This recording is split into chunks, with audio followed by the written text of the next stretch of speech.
नमस्कार मैत्रिणींनो, चला तर आज आपण आंब्यापासून वेगळ्या पद्धतीनं एका दुसऱ्या पद्धतीनं कैरीचं लोणचं कसं बनवायचं ते पाहूया।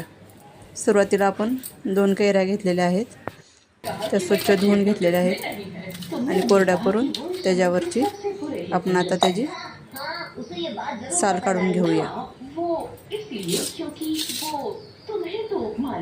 दोन्ही कैऱ्या अशा कच्च्या पाहिजे, दबल्या नसणाऱ्या पाहिजे।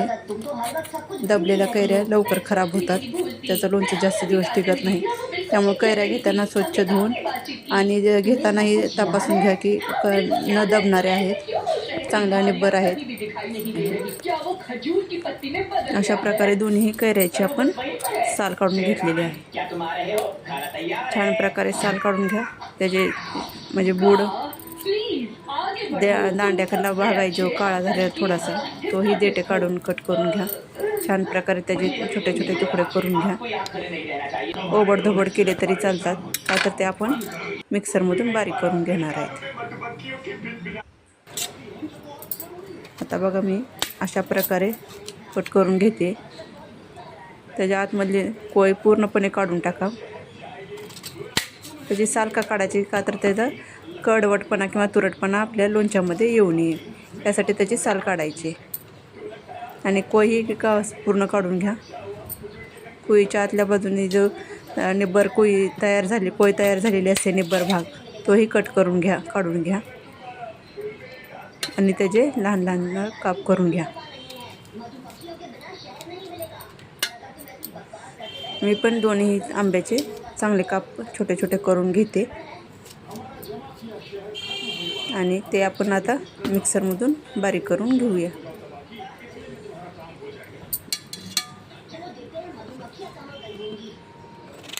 बघू शकता, छान लहान लहान काप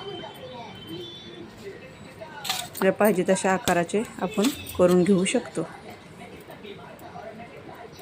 कोळीचा जो भाग राहिला होता तोही मी आता काढून घेत आहे।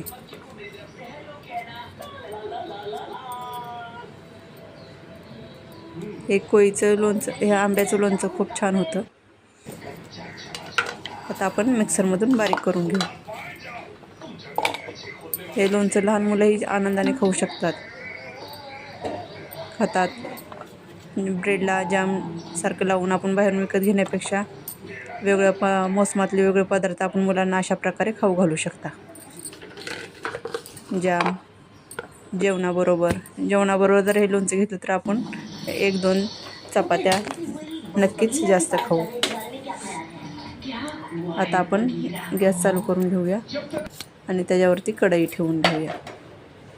मी एक कढई ठेवून घेतली आहे, त्यामध्ये थोडंसं तेल, मोहरी छान तडतडली की आंब्याचा आपण जो बारीक केलेला किस आहे, मिक्सरमधून काढलेला आहे, तो आपण त्यात टाकून घेऊया। थोडासा मोठा राहिला तरी चालेल। अशा प्रकारे बघा, मोहरी आता आपली कढई गरम होते।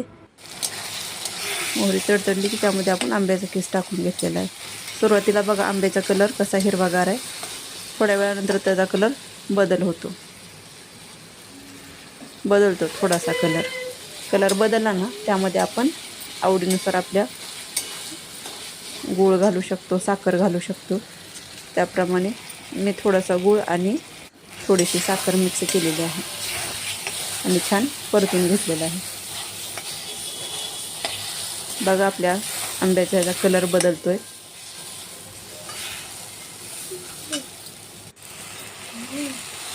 कलर बदलला आहे, त्यामध्ये आता आपण गूळ मिक्स केलेला आहे।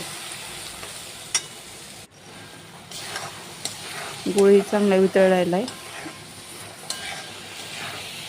गुळामुळे साखरेमुळे पण छान लालसर कलर येतो। अशीच थोड्या वेळ आपण 10 मिनटं बारीक आचेवर ठेवू। कलर बदलला ना, त्यामध्ये थोडंसं हिंग टाकून आणखी मिक्स करू।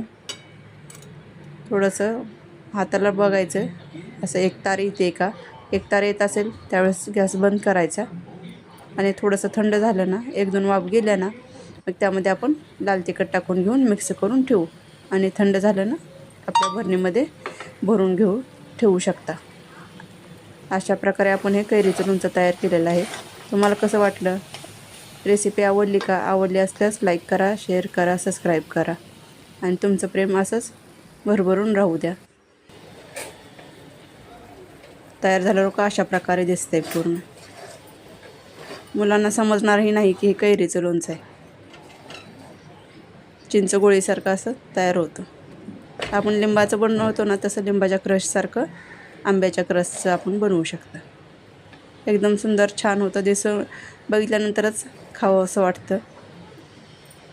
तुम्ही एकदा नक्की करून बघा आणि मला कमेंटमध्ये नक्की सांगा तुम्हालाही कसं वाटली रेसिपी. आवडल्यास लाईक करा, शेअर करा, सबस्क्राईब करा. ओके, धन्यवाद.